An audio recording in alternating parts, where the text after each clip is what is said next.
Om Namo Bhagavate Vasudevaya. Om, I my Lord. Nama, my respectful obeisances unto you. Bhagavate, unto the personality of Godhead. Vasudevaya, unto Lord Krishna, the son of Vasudeva. Translation, I my Lord, the all-pervading personality of Godhead, I offer my respectful obeisances unto you. Everyone repeat, O my Lord, the all-pervading personality of Godhead, I offer my respectful obeisances unto you. Purport, Vasudevaya means to Krishna, the son of Vasudeva.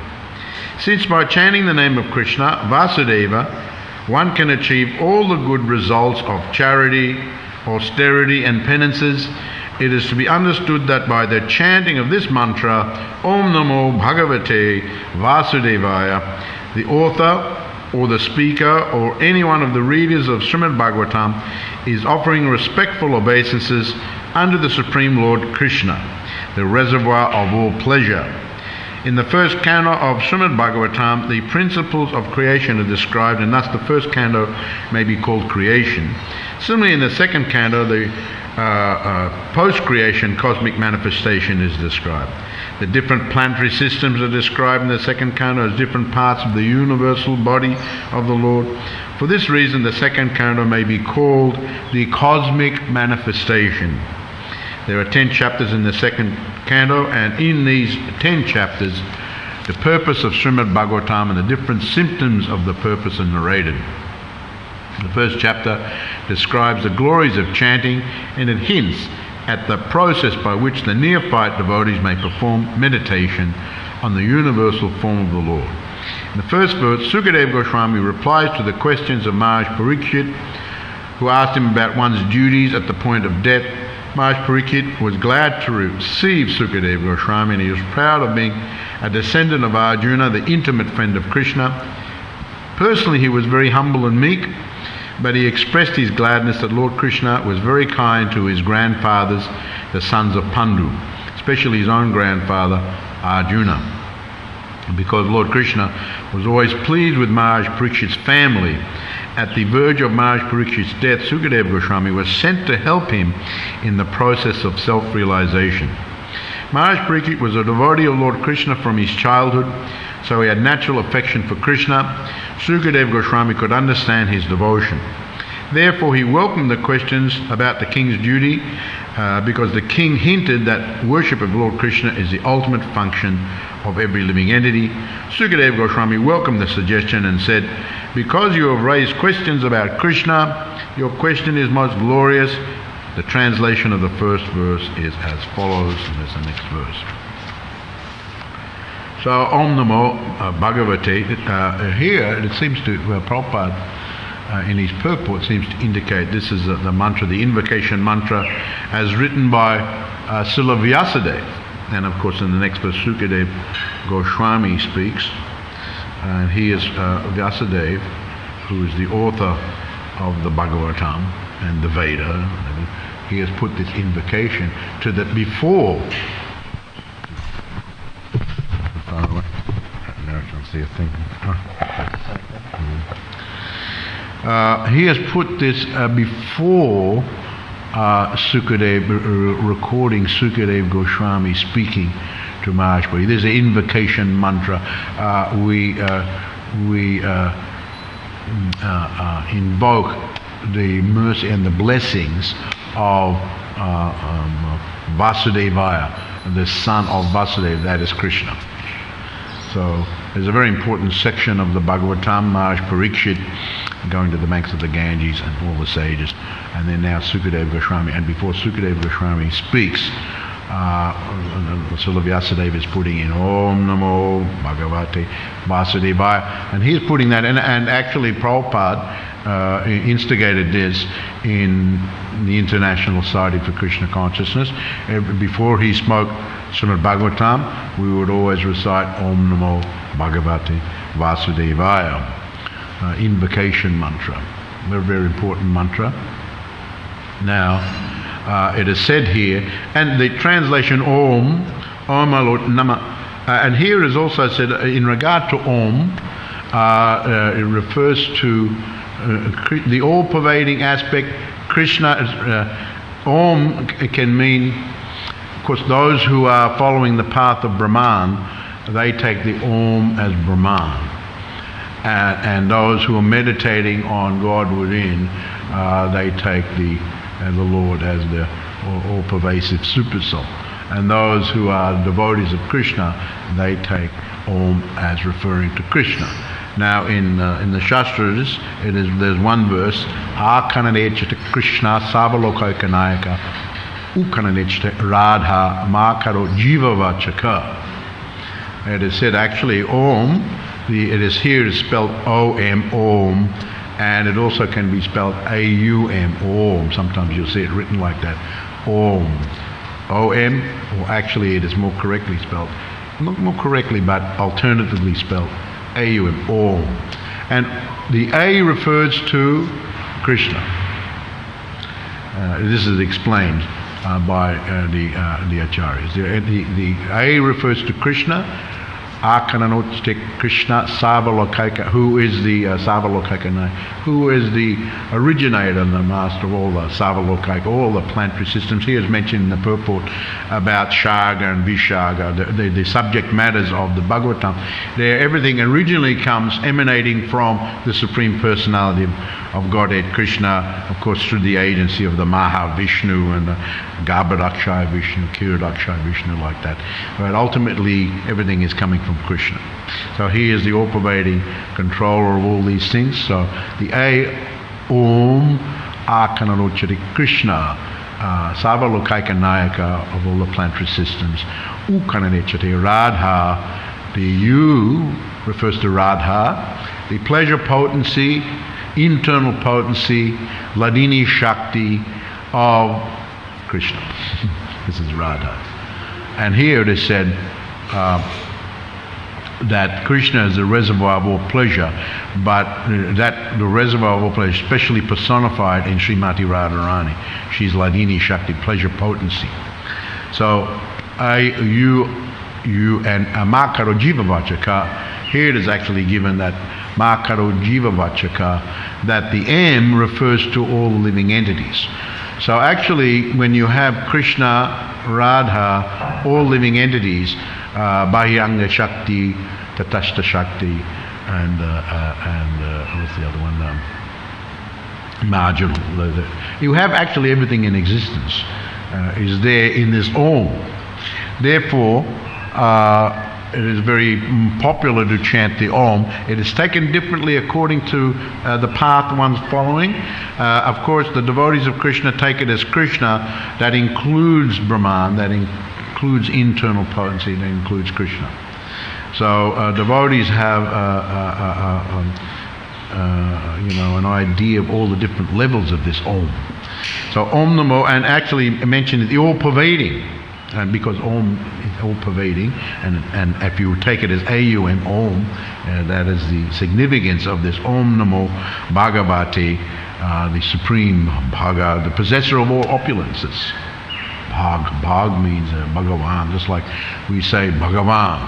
Bhaga means opulences. So Bhagavate, the possessor of all the opulence, who is the Om, who is the all-pervading possessor of all, and he is Vasudeva. Now Krishna appeared in this earth, on this earth as the sun. He's appeared many times, different incarnations, expansions. He appeared as Krishna just before the age of Kali as the son of Vasudeva. Of course, he was transferred when he was a baby to Nandagram and grew up as the son of Nandamaharaj, but he appeared as the son of Vasudeva and Devaki. So he is referred to here as Vasudevaya. So this is a very popular mantra that is known by many, especially in India and now all over the world. And mostly everyone understands that this is offering respects to Vasudevaya, the son of Vasudeva, who is Krishna. So Om Namo Bhagavate Vasudevaya. Now unfortunately some and I won't mention some of the well-known gurus, they interpret this mantra a little bit differently. They say that Vasudevaya is a state. It's not the person, although certainly Vasudevaya, Krishna is a state of everything, but they take it in that way. Om Namo, it is a state. It is the state of oneness with God. Ultimately, we all become God by chanting this mantra. So why are you searching for God elsewhere? You yourself are God. You are God, you are God, you are God. We are all God together. So they interpret this mantra to be chant Om Namo Bhagavate Vasudevaya, that we are all one, and if we reach a state, we will become God. But actually the mostly is accepted by most. There's only a few who think in this way. But mostly this mantra is accepted that is offering respectful obeisances unto the Supreme Personality of Godhead, Krishna, who is the son of Vasudeva. And some even go so far as to say, well, Krishna but this mantra is, some even say, oh, it is, recognizing Krishna, but it is, Krishna has a body and it is within the Krishna, they say, within the Krishna that we are meditating on. There's the Brahman, and some even say that Krishna has a material body and it is within the Krishna that. So these rascals are quite offensive to Krishna. He doesn't have a material body like you and I. We have the material body made of the earth and the water and the air and all the different material elements, but Krishna doesn't have a material body. He has, of course, he manifests in a body that we can see. He can take on the form of Hare Krishna. That's a lorikeet. Oh! Where is he? Oh! Grab him and take him out. Yeah, sometimes they hit the glass. Is he all right? He's all right. That was Sukadeva in the form of the parrot trying to come to class. Hare Krishna. He's all right. Sometimes they hit the glass so hard. Luckily we had the doors open. There's lorikeet season. I see a lot of lorikeets around. What was I saying? I got distracted by the lorikeets. So Krishna doesn't have a material body.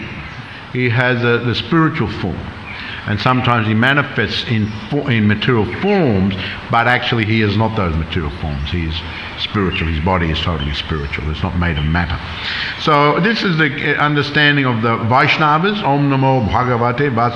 I offer my respectful obeisances unto you. Now, by chanting this mantra, because chanting Hare Krishna mantra is also the great mantra for Kali Yuga, specifically meant for this age. Iti Sodashakam Nam Nam Kali Kalmasanasanam Nata Paratayova. Sarvavedishu Drishyate. Lord Brahma says that. When Narad Muni went to see Lord Brahma, he said, I'm concerned about the people of Kali. They're very materialistic. How will they get self-realized? They're just absorbed, they're distracted and so on. And Lord Brahma answered in this way. This is from the Kali Santarana Upanishad. He said, Iti Sodashakam, and he said, Sarvavet, you won't find anything more powerful. It is especially empowered by the Supreme Lord Krishna for the people of Kali. And then he said, Hare Krishna, Krishna Krishna, Hare Hare, Hare Rama, Rama Rama, Hare Hare. This mantra. Actually, Brahma said it the other way. He said, Om, Hare Rama, Rama Rama, and then he said, Hare Krishna, Krishna Krishna. It is said that Lord Chaitanya, because generally when you have Om in the strict Brahminical position, only the Brahmanans can chant any mantras that start with the Om, because they have to be purified to a certain extent to chant the Om. So Lord Chaitanya wanted everyone to chant this mantra, especially given, so it is said that he took the Om out and reversed it, because Krishna actually is the source of everything. So it became Hare Krishna, Krishna Krishna, Hare Hare, Hare Rama, Rama Rama, Hare Hare, like that. So this is especially meant for this age Kali. Especially powerful, very powerful. Maha Mantra. The mantra and then Maha Mantra.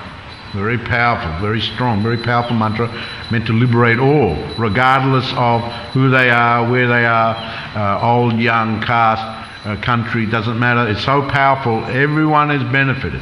It's not just meant for the Brahmanas chanting starting with the Om. No, it is meant for everyone. Lord Chaitanya wanted to be for everyone. So this is given. But nevertheless, there are many other mantras. And Om Namo Bhagavate Vasudeva. But any mantra where the name Krishna is there or referred to another name of Krishna, like Vasudeva, very, very powerful, Prabhupada explains. Simply the chanting the name of Krishna, one can achieve all the good results of charity, austerity, penances. Now it is said in life, you can do, amass what's called kriti. Sukriti. Kriti means meritorious, pious activities that give good results. So if one gives charity, for example, one will get the good karma. So if you give charity, help people, you give in charity, whatever way you give the charity, you perform austerities, you perform penances. You to do any of these types of things, it's very good for you. And you get good results. But here Prabhupada explains that by chanting Krishna's name, you get the result of all these things. Because actually Krishna is the reservoir and the goal of all the actual absolute goal of austerities. And when he is pleased, one gets all sorts of benefits, all the benefits. There's Vedishu, Jagyashu, Tapasu, Chaiva, Danashu, Yat Punya Palam Tat Patishtam, Atyeti Tat Sarvam Midam, Vididvam Yogi Param Shtanam Upachicham. There's one verse from Bhagavad Gita. Vedishu, if one studies the Vedas, very Sukriti, one says Vedishu, Jagya, one does the Jagya, one studies the Vedas. When you go to the Brahmin schools, you see in India still today, the Brahmins, they have their gurukuls, and the young boys, they're learning the Vedas and they're reciting the Vedas. So by studying the Vedas, you see generally every day in the morning, especially they do this. I've observed, they sit down and they recite the Vedas. Like that. So it's very, very meritorious. Kriti. You get a lot of kriti, meritorious, good results from chanting the Vedic mantras. And sometimes you'll see even the elderly Brahmanas I've seen, that they sit around, even after the class is finished, they'll sit around and chant the Vedas. So Vedas, Vedishu, Jagyashu, performing yagyas. Just like we have the yagyas, we have different types of yagyas, marriage ceremony, initiation ceremony, all sorts of yagyas, and we chant different mantras. Vaishnavas, of course, we worship Lord Vishnu. So these performance of yagyas, Vedishu, Jagyashu, Tapasu, again any austerity, Vedishu, Jagyashu, Tapasu, Danishu, and again the char, that punya, any punyas, any pious activities, these things. But it is said, Adyati tat sarvam idam yogi paramshtanam. Anyone engaged in the devotional practice, and especially the chanting, gets the results of all these things.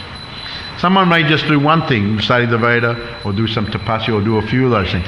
But it is said by Krishna himself that one who engaged in the devotional service and engaged in chanting and rendering service, he gets the results of all these activities.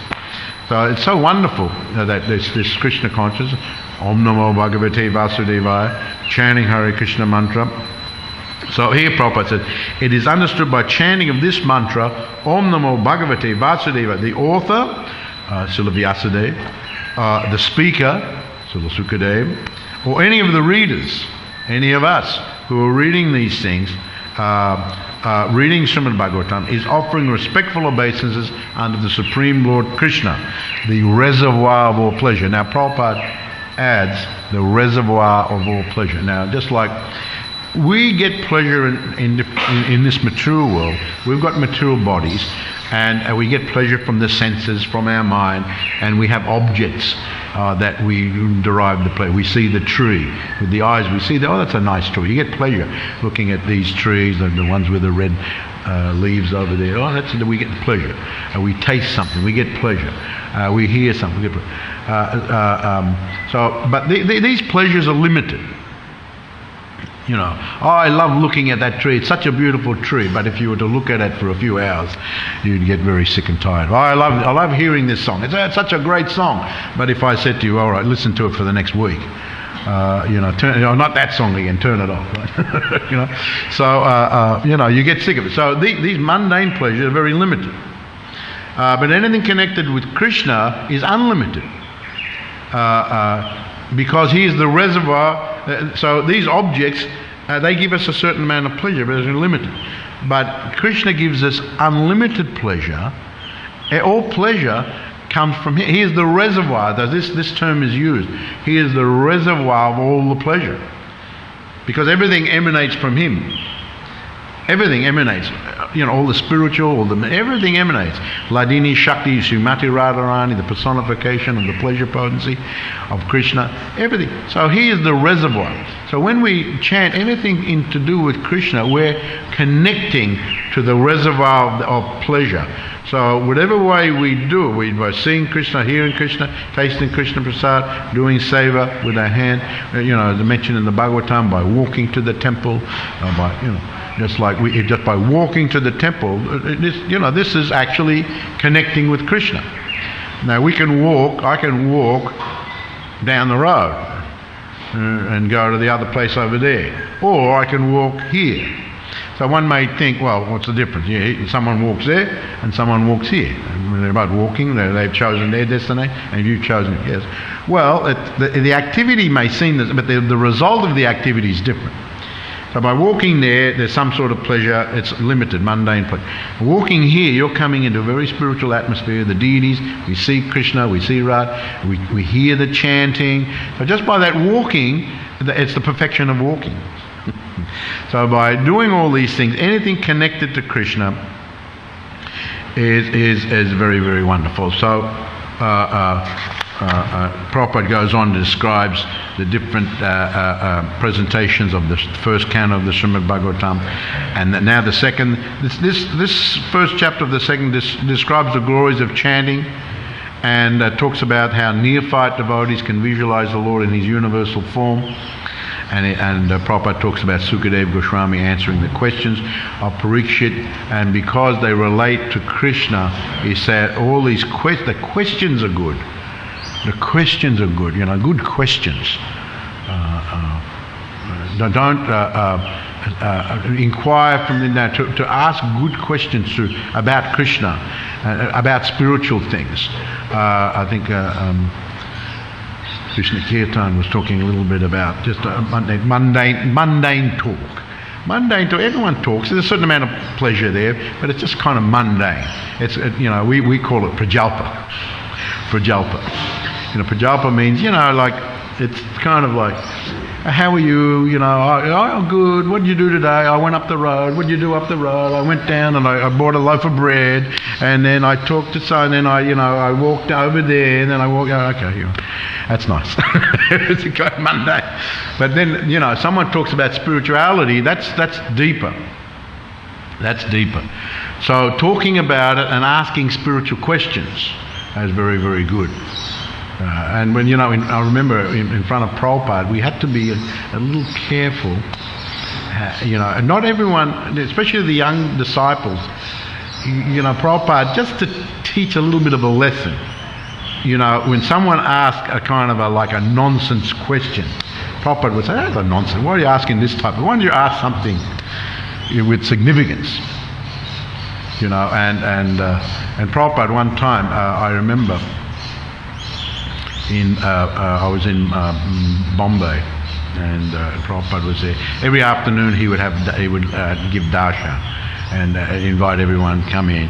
And so a young Westerner came in. He was traveling around. He just came across the devotees, and they told him our guru is, you can come and meet our guru. So he came along, and then he was talking and Prabhupada, yes, how are you, how's everything? And then he was just talking about all sorts of things around the universe, and then asking kind of really lame questions. So Prabhupada heard for a while, and he said, this is, these types of things are not very significant. And these types of questions, and he actually said, these are all nonsense types of questions. When you come before a guru, you have to ask spiritual questions, because spiritual questions have a very deep meaning and will be very helpful, to you and to anyone else who hears the answer or just hears the question. If you just hear the question, just like here, we have a high caliber questions. High caliber questions. That's like Parikshit Maharaj is asking very high caliber questions. We couldn't even ask. Sometimes we read through the Bhagavatam, all different types of individuals, asking questions. And just to ask this type of question means they have to know. They're pretty deep type of individuals just to be able to ask that type of question. Just to be able to ask that type of question. And so, Prabhupada wanted to train us up to ask very meaningful, and he told us just read how they are asking questions and what are the answers. Then you'll learn how to do it.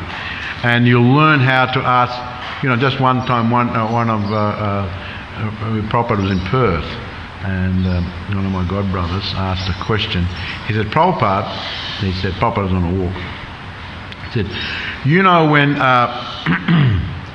Krishna spoke Bhagavad Gita to Arjuna 5,000 years ago, Prabhupada stopped. He said, are you a student of the Bhagavad Gita? He said, and Prabhupada, yes, I study Bhagavad Gita. Well, why do you say Krishna spoke Bhagavad Gita 5,000 years ago? Don't you read in the Bhagavad Gita, Imam Vivashvate Jogam Proktavan, that Krishna instructed the Bhagavad Gita millions of years ago to the sun god. And he re-instructed it to Arjuna 5,000 years ago. You didn't know? You didn't read that? So actually, all of us were talking later on, and pretty much all of us thought, well, at the time when the devotee asked the question, we thought, yeah, well, and we didn't think there was anything wrong with it. But then when Prabhupada gave the more complete answer, a more complete understanding, we all learnt that verse. That actually Krishna spoke millions of years ago to the Sangha. He spoke in many different versions of the Gita to so many personalities. It wasn't the knowledge just came 5,000. So you have to understand how to ask nice questions and get your questions. Don't be absurd about your question. You have to be respectful, but not blindly following at the same time. Not blindly following. Prabhupada wanted everyone to ask questions and to understand, and don't just follow, blindly. But there had to be a good measure of respect there, and then the proper transmission of the speaker and the one who's asking the questions and all those are listening. Everyone's got a very respectful attitude. And then when all those elements are there, then proper hearing, chanting, and advancement takes place. So here it also mentioned that Maharaj Parikshit was like that. He was very humble and meek. Now it would seem that Maharaj Parikshit was the emperor. We read about how he chastised Kali. How is he humble and meek? But Prabhupada says here, personally, he had to do his duty. Someone was beating the legs of the cow and the bull. He had to, come upon the scene and take action. But personally, he was very humble and meek. Now, humble means that you're submissive to hearing to those who possess superior knowledge, and you put yourself in a subordinate. You recognize that, and you put yourself in a subordinate position and put yourself, and that's humble. That's humility. That's humble. And meekness means that you're a type of person that's very placid and docile just by your nature. You're very meek. You're docile. So it seemed incongruous that Maharaj Parikshit, the emperor, powerful Kshatriya warrior, could be humble and meek.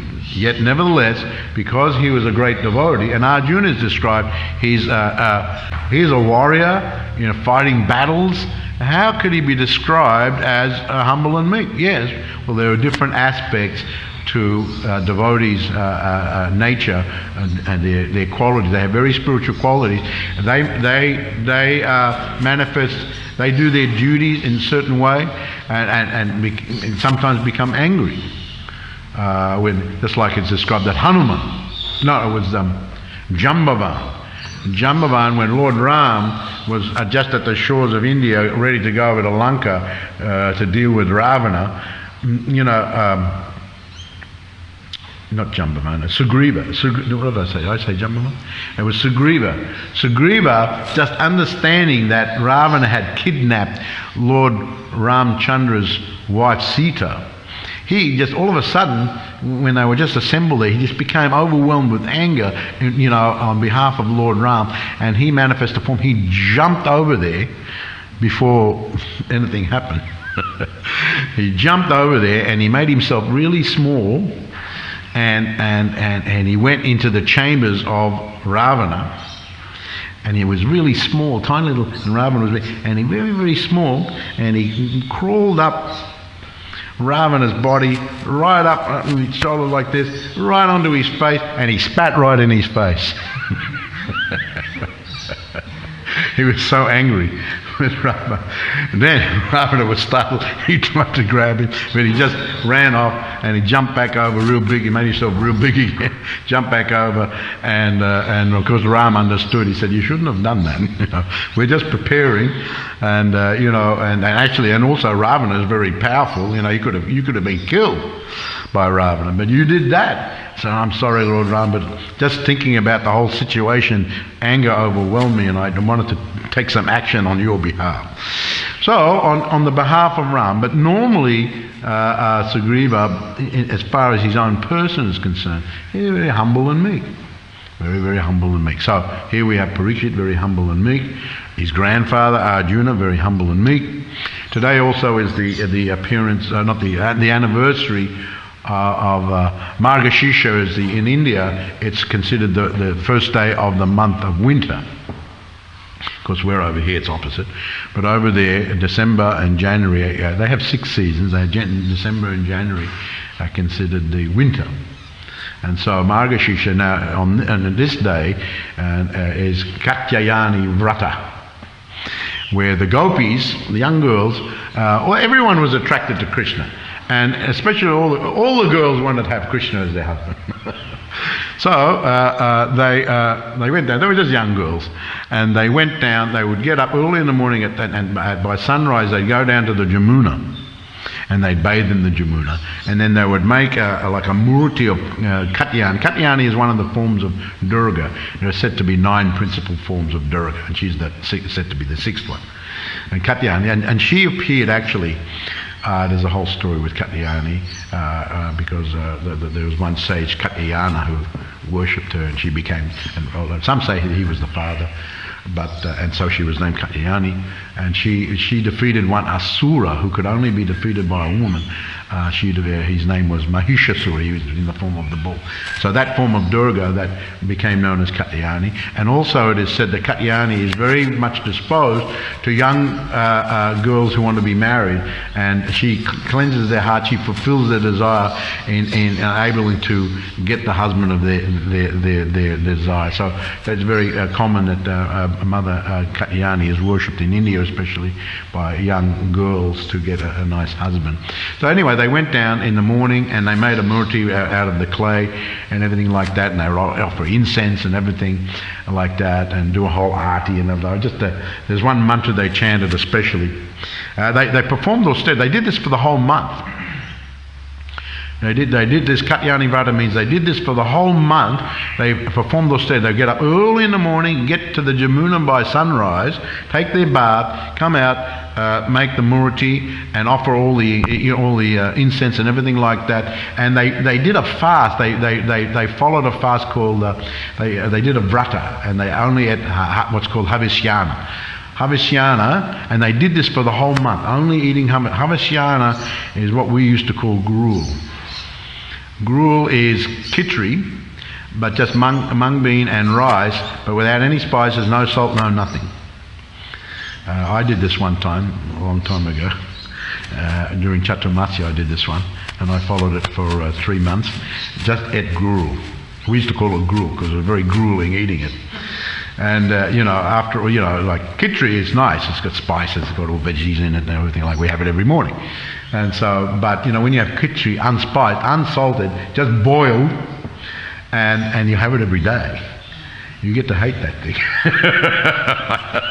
I shouldn't have, but I felt it coming up. And quite often I just didn't bother eating it. I became really skinny, believe it or not. I became really skinny. But I did it for 2 or 3 months. Anyway, they did it for a month. They followed this diet, fasting, and they ate Havishyana, and they worshipped Mother Katyayani. And this was their mantra they used to chant. It's a very wonderful mantra. I just have it here. I'll just read it for you. This is their mantra. Katyayani Mahamaye Mahayogin Adishwari Nanda Gopa Sutam Devi Pati Me Kurute Namaha Iti Mantram Chapantyasta Pujam Chakru Kamarika. So they used to chant and they were worshipping Mother Katyayani. Translation. O Goddess Katyayani, O great potency of the Lord, O possessor of great mystic power, mighty controller of all, please make the son of Nandamaj my husband. I offer my obeisances unto you. So I just thought I'd mention because today is on the calendar. I saw it the other day. It's Katyayani Vrata. So this is when the young gopis started their vrata. So they went for the whole month and doing like that, and then that leads into Krishna stealing their garments and other leelas as well. When they came out from the Yamuna, you can read the whole the chapter there. So Hare Krishna, I've gone a little bit long today. Sorry. So Hare Krishna. Anyone got any question or comment?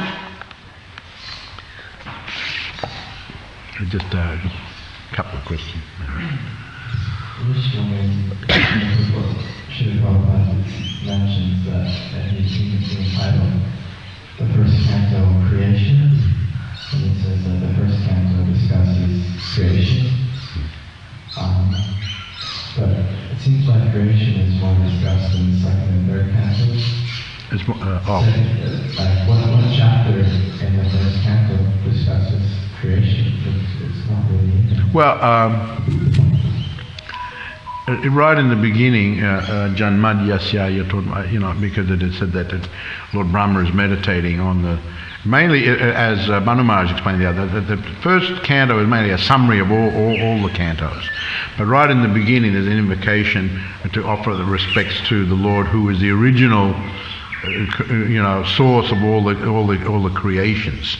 So the original sarga, creation, is emanating from the Lord. So it starts off like that. So therefore, because it's like an invocation where that prayer is made by Lord Brahma, Janmadyasyadi, Itarasasya Teni Brahma. Lord Vyasadeva writes like that. Lord Brahma meditated within, and the Lord empowered him. And it mentioned that the original creation is from the Lord. So that's creation, Shaga and Vishaga. It goes into throughout the Bhagavatam. All the subject matter, all the 10 subject matters of Bhagavatam are there interspersed in all the cantos. But because they're canto by canto, there's more emphasis, then they're known in that way, or where the emphasis is. It's not that it's just focusing on that subject matter.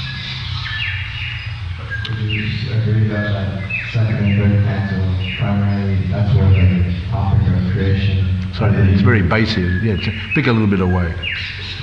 Second and third canto is primarily where creation of the universe is discussed. It's given a general description of the Shaga and Vishaga, the secondary creation by Lord Brahma, and then it gets in more detail. So it's secondary creation, and especially there's mentioned in the second canon, and we'll read it, of the universal form of the Lord, and all the planetaries, and so all these things will come out as we read this particular section of the Bhagavatam. So the first creation, and then the second creation by Brahma. There's more in the second canon. Last question, man. I'm running a bit late. In relation to what you mentioned about Bhagavad Gita was spoken by Krishna, My understanding is that he spoke that knowledge, but not the Gita, because the Gita includes Arjuna, Sanjaya, Dhritarashtra. But that's not what Prabhupada's understanding was. I told the story. Were you here for that? Yeah, but my understanding. So which understanding? Oh, okay, that's better. I'm not native English, so I don't express myself properly, but Well, the Gita means the song of God. Gita means song. So it's spoken in one way to some, and spoken in other ways to others. So it can all, and Bhagavat means from the Supreme Personality of Godhead. So we have the particular Gita we study, where it's from. We have the Acharyas, but he previously spoke the same thing, maybe slightly different, but it's still considered Gita. Bhagavad Gita. It was spoken by Krishna directly to Vivishwan. Imam Vivishvateta. It's not exactly the same, but it's the knowledge. The knowledge is there. The essence of the knowledge is there in both cases. Okay, so that was my doubt. Krishna was not talking to Vivishwan about Arjuna and Dhritarashtra. So you were just giving the knowledge of the Gita, right? Yes. Okay. Another question is, because I was reading the 11th canto and it says that Vasudeva has different meanings.